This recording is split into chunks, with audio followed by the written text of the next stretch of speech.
Mga igsuon mayong adlaw kanatong tanan.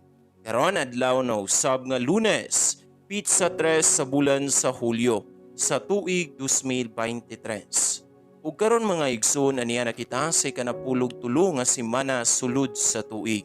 Sa ngalan samahan sa Anak ug sa Espiritu Santo. Amen.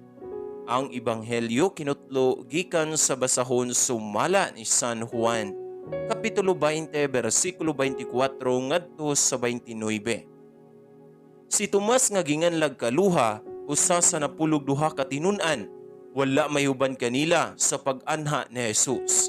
Busa gisuginlan siya sa ubang mga tinun-an, nakita namo ang Ginoo. Si Tomas mingon kanila, gawas kun makita ko og ikatapion ang akong tudlo sa inagian sa mga lansang, diha siyang mga kamot, ug mahikap ko ang samad siyang kilid, dili ako motuo. Human milabay ang usa ka semana, nagtigom na usab ang mga tinun-an sulod sa lawak, ug nahiuban na kanila si Tomas. Gitrangkahan ang mga pultahan, apan mitungha sa Jesus ug mibarug sa taliwala nila ug mingon, mainyo unta ang kalinaw. Unya mingon siya kang Tomas, tan-awa ang ako mga kamot ug hikapa kini.